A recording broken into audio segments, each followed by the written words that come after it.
jamais vu, mais la marque va vous dire quelque chose. Il s'agit de QB Knife. Vous allez recevoir de toute façon dans la description les liens, le lien des couteaux.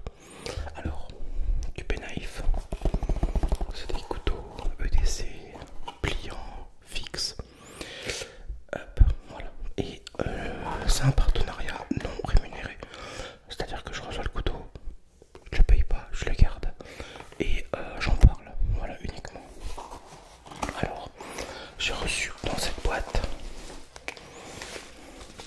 un couteau de chez QB Knife. On a toujours dit, Olivier, faut pas prononcer le K.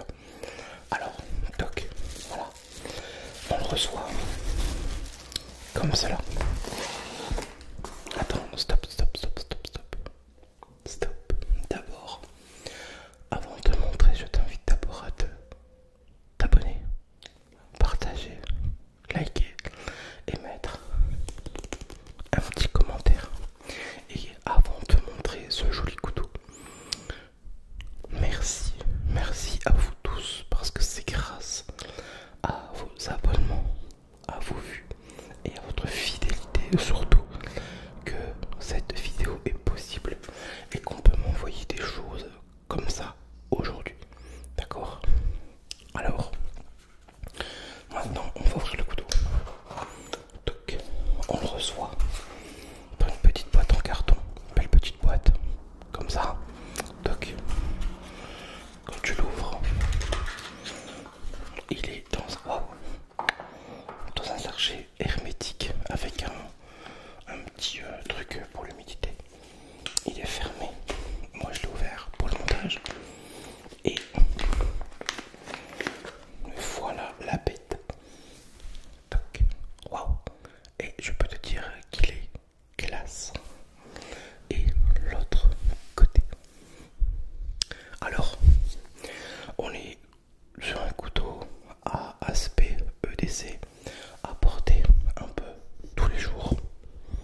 Je relève mon micro, j'y arrive. Et voilà, donc on est sur un couteau pliant. Alors je vais te l'ouvrir à deux mains pour éviter le bruit. On est ici sur un modèle pliant et le design est de Jerin Design. Donc ça doit être non, c'est un coutelier qui officine chez QB Knife. Voilà, donc c'est son modèle. Hop, il est magnifique au niveau des matières. La lame, on est sur de l'AUS 10.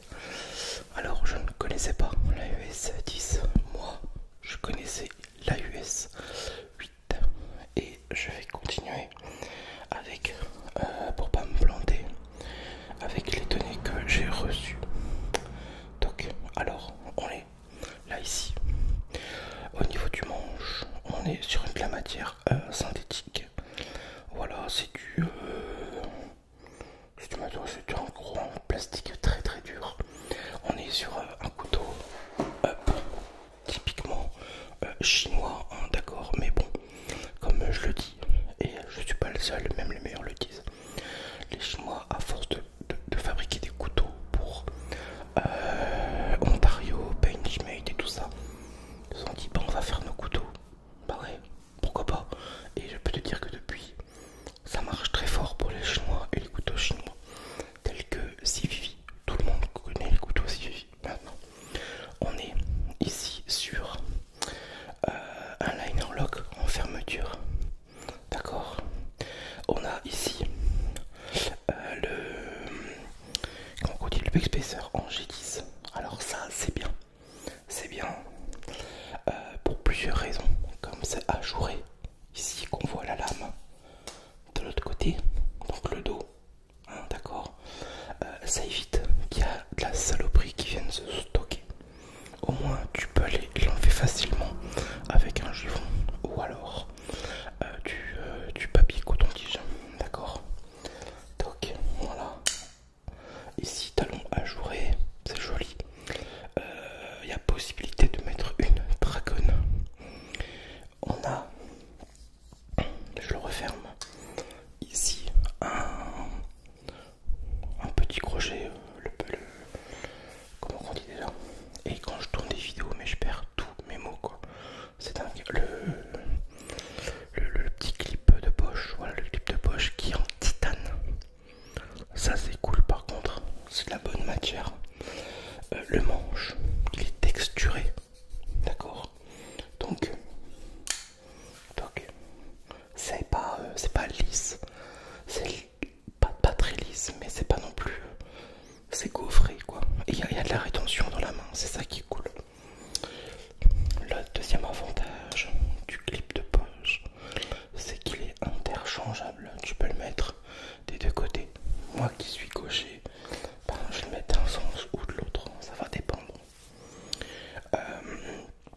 on va dire que c'est une assistance à l'ouverture.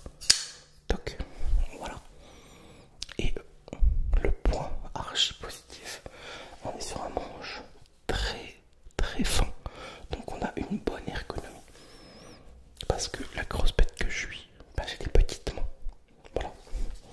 Donc, hop. Et ça, c'est utile. Voilà. Tu vois, hop. Toc. Voilà. On a aussi l'avantage d'avoir un grip ici, sur le pouce, pour le tenir et faire des petits feuilles en stick pour ceux qui décident de le prendre avec lui en forêt. Moi non, ça pourrait être un couteau qui va me suivre. Celui-ci, je vais le garder pour moi. Je vais essayer de l'avoir en EDC. Je vais faire aussi une vidéo avec tous mes couteaux récemment eu ou achetés que j'aime. Et puis voilà, tout est dit un peu sur ce couteau. Qu'est-ce que j'aurais oublié de mettre dans ma vidéo? Le clip, ouais, c'est du titane, c'est du 6AL4V. Quoi dire de plus? Bon non, j'ai tout dit. Franchement, ouais, liner lock.